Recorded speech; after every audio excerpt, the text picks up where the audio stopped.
This beautiful looking thing is a Mercedes CLA 45S, and it's basically the same as the A45, but it's a bit more grown up. It's for people who don't want a boy racery hot hatch, but still want all that fun and performance. It starts from £52,000. You can save almost £2,000 off one through CarWow. In fact, if you click on the pop-out banner up there, you can go to CarWow. You can save an average of £3,600 on a new car. And if you're not looking for a new car, but you know someone who is, just get them to Google CarWow, and we'll see them over there, help them decide which car to buy, and make sure they get a good deal on it as well. Let's kick off this review by talking about the engine, because this is what makes the CLA 45S so special. It is the most powerful 2-litre 4-cylinder engine on sale today. 421 horsepower, 500 newton meters of torque. Look at the size of the turbocharger. That's why it produces all that power. This one has been handcrafted by a man called Pascal Duran. I wonder if he's a wild boy. That's a reference for people who grew up in the 80s, by the way. Anyway, this engine drives all 4 wheels via an 8-speed dual-clutch automatic gearbox. Mercedes says this car can do 0 to 60 in 4 seconds dead, but I reckon I can do better than that. I reckon I can get it in the 3s, so I'm going to launch it. Now I've got my new specialist timing gear up here, so put the car into race mode, left foot on the brake, floor the throttle. Here we go.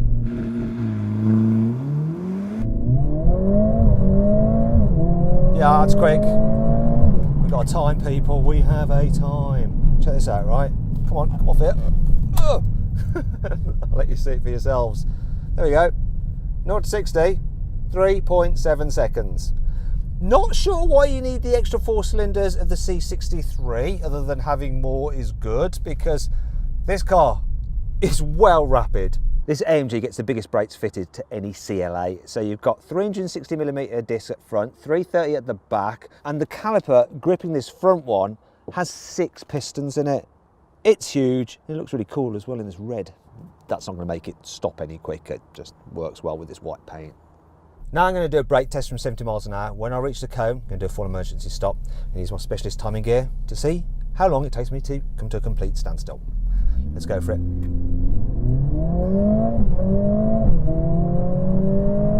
Right, here's the 70. Oh, what are we going to get? So it stopped. Oh, turn these off. Always happens. Warning lights. So it stopped from 70 miles an hour. Check this out. In 48 meters. That's your performance upgraded brakes doing their job right there. This AMG gets a load of extra body bracing to make it stiffer over the standard car. The most obvious one is this front shock tower strut brace with a lovely AMG emblem on it. Underneath the engine you've got a big metal brace as well. There's bracing going up into the windscreen pillars. There's extra diagonal bracing at the front and at the back. The track width at the front is a whole 2mm wider over the standard CLA for a bit more front end grip, but at the back it's actually 5mm narrower, I think, to make this car a bit more playful than the standard one. The CLA 45 gets some uprated anti-roll bars at the front and the back to reduce lean in the corners. It also gets lowered stiffened suspension, and in the UK we get adaptive dampers as standard, so you've got 3 different modes. There's hard, harder and harder still. When you turn the car into a corner, it automatically brakes its inside wheels slightly to get the car rotating to make it feel more responsive. This car's 4-wheel drive system mainly powers the front wheels, but when you need some extra traction at the back, it can send 50% of the engine's power to the rear wheels. However, this is the 4MATIC Plus system, and that means the 45S has a rear limited slip differential. So with that 50% of the power from the engine, it can then send 100% of it to either rear wheel, and what that allows you to do is overspeed the outer rear wheel and effectively skid the car. You can skid a front wheel drive biased 4-wheel drive car, which is pretty insane. Now to do this you need to put the car into drift mode, so you put it into race, turn the stability control all the way off, then put the gearbox into manual, pull up on both pedals, confirm that I want to drift, and then you just turn into a corner and floor the throttle. It's as simple as that. Look. And it'll overspeed the outside rear wheel so you can go sideways. I mean, it's nuts doing this in what is effectively a front wheel drive car. It's a proper AMG, I tell you. They can always go sideways. Right, let's see what this car's like on a twisty road. So I've set it up in individual mode because I want engine, transmission and the exhaust into the sportiest setting, the diff into its almost sportiest setting, and the suspension in the mid setting, because when it's in the firmest one, it's just a bit too bumpy for British roads. Got manual for the gearbox as well. Here's a corner. The steering feels sharp. It actually gives quite a good bit of weight and feedback. Now the diff's funny. Normally in a front wheel drive bars car you would lift off to get the back end coming round, but the diff, the way it works is you actually apply a bit more throttle and it gets that diff to send power to the outer rear wheel. Then it really starts to come round and tighten its line. It's a bit unusual at first, but then you get used to it and start to go with it. This thing stays nice and flat, and it will put a smile on your face as well. Especially that engine, which just loves to rev. This thing is bonkers. It really is. And a lot of fun. Being the proper fully fledged AMG version, the 45 rather than the lesser 35 model, which is an AMG Light, this car gets the Panamericana grille with the vertical slats. The 35 has the horizontal bar instead. Love the look of this, super aggressive. It also gets bigger front air intakes, and they're huge, aren't they? They look like they're going to hoover up the road. This is the Plus model, so it has some extra bits and pieces on it, including this gloss surround here and canards, aero canards. It's that word canard, it just makes me think of duck. Don't know why that is. Something to do with French at school, I think. Anyway, one thing that does annoy me about this though is, while this is a real vent, cooling that rad there, over the other side, it's just solid. Why don't they just let it be open? Down the sides, the CLA 45 sits lower to the ground than the standard car, so it has a more menacing look. That's helped by the fact you get 19-inch alloy wheels as standard. I do love the design of this wheels, very similar to the ones I've got on my G63. You've got your turbo 4MATIC badging there as well, some extended side skirts, and the car's body is 5mm wider here at the front than the standard car. Just looks a bit meaner, whilst also elegant. I mean, look, coupe style frameless doors. Yeah, lovely. Easy to break that glass.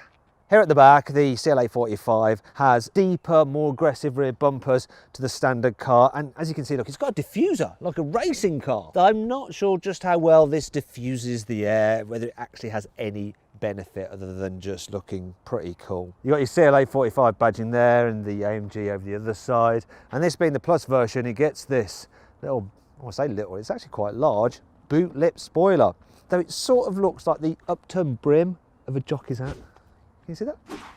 It's quite similar actually, this bumper, to on the CLA 35, but the 45 gets the quad tailpipes. Look at this with the AMG logo on rather than the twin tailpipes like you have on the 35. And oh, the lying buggers. They look great, but when you look in there, just buried in there is, I don't know, is it just one exhaust in there? Yes, it is. Faking it again. And I've noticed it as well. Look, faking that. What's the point of that? That's fake as well. That's a real letdown because they do look cool. Here on the inside, there's some key visual upgrades over the normal CLA. The first thing you notice is, of course, the sports steering wheel. It has a flat bottom. You've got the AMG logo on it as well. It's trimmed in soft Napa leather and grippy Alcantara. It's got these sports buttons on it here so you can quickly go through different driving modes. And then these other buttons on the other side where you can configure different stuff such as the exhaust and the suspension and the gearbox settings. Also, the paddle shifters for the gearbox have a nice metallic feel to them. The next thing you notice are the lovely sport seats. So they're really, really comfy. They're body hugging and they have those seat base extenders. If you've got long thighs, that's really handy. Though if you eat in your car, the bits will end up in there and go mouldy. I call that bit a crumb crevice. Sounds disgusting. Anyway, moving on. You also get aluminium pedals, you get AMG mats, you get aluminium kick plates as well. There's some AMG logoing here on the dash. The interior is just the same as the normal CLA, which is lovely, high quality, great design with these turbine style vents. It's not all perfect though. There are some cheaper bits like this wobbly section here for the climate controls, but let's just move on from that. And on to the fact that you get some AMG specific dials, though for some reason the person who's had this car before me has chosen to have one of the dials as a clock in a performance car. So let's change that immediately. So I can switch it to something a bit more sporty here. There we go. Let's go for the sport setting there. Yeah, this will be much better. Goodbye clock, go away. Let's have a rev counter. That is much more like it, isn't it? Here in the back, the CLA 45S is just the same as the standard car. So good knee room, poor headroom, and that weird face that keeps staring at you like, yeah. Yeah. If you need a bit more space, then you're better off going for the A45S hatchback because it's got better rear headroom. In fact, if you click on the pop-out button up there, you can watch my full in-depth video review of that car where I compare it to the old A45. See how far the car has come on. Mercedes hasn't messed around with this car's boot either, so it's the same 460 litres, which is actually really, really huge. It's larger than that of its competitors. The only problem is that the shape is a little bit awkward. The opening on a BMW M235i Grand Coupe is a little bit more useful when you're trying to squeeze bigger items in. Now, if you want to see my full in-depth video review of that car, click on the pop-out banner up there. And that brings on to 5 annoying things about this CLA 45S. The black paint on these alloy wheels is a little bit prone to stone chipping. Look, it's already been chipped here. It'd be especially bad if you go off the track and into the gravel on a racetrack. With the A45S hatchback, you can get an aero pack, which includes a huge rear wing, which looks very cool. Not here, can't have it at all.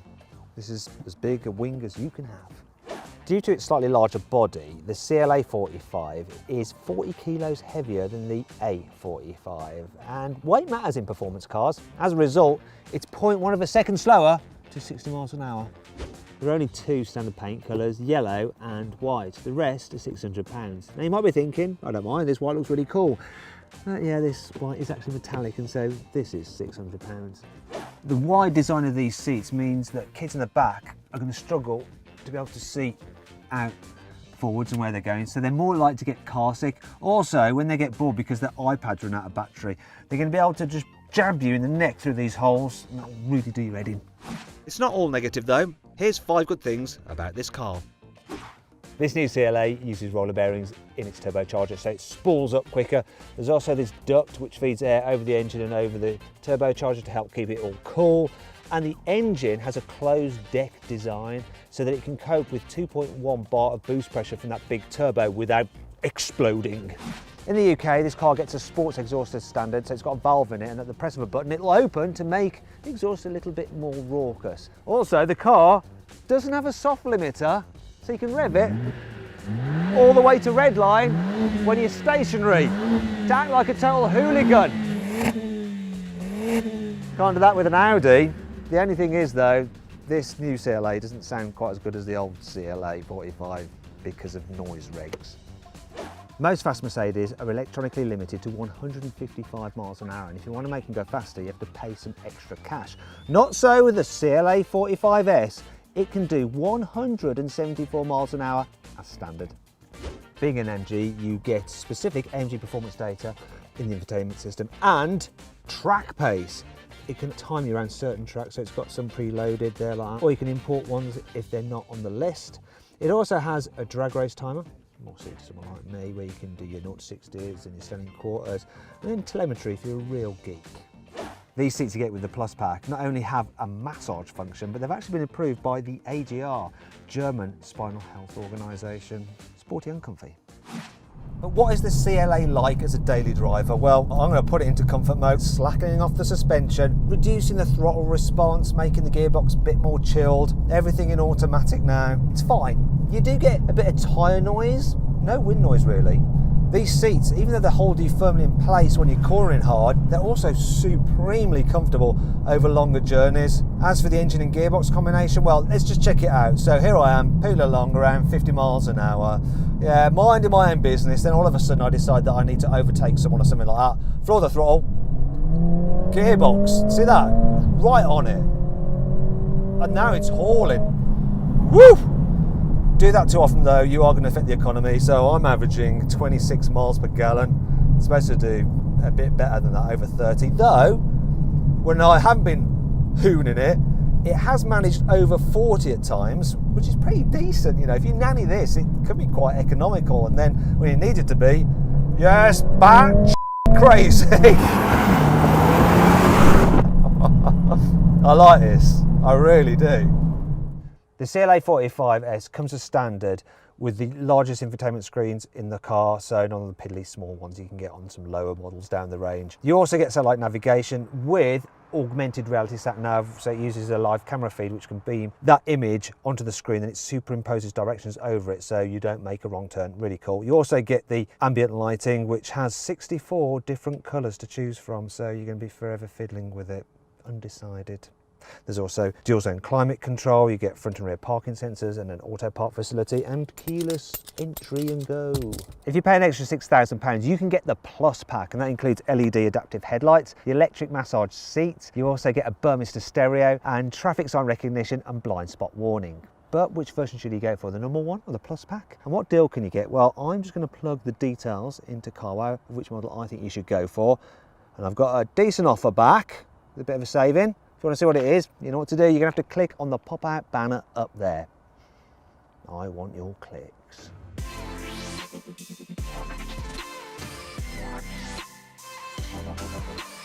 So then, what's my final verdict on the CLA 45S? Should you avoid it? Should you consider it? Should you shortlist it? Or should you just go right ahead and buy it? Well, I actually reckon you should go right ahead and buy it. Reason being, you basically got an A45S, which is a brilliant car, though it's in a cooler looking saloon body. Yeah, it's a lot cheaper than a C63. It's sort of a no-brainer. Though personally, I'd still have the hatchback because, boy racer.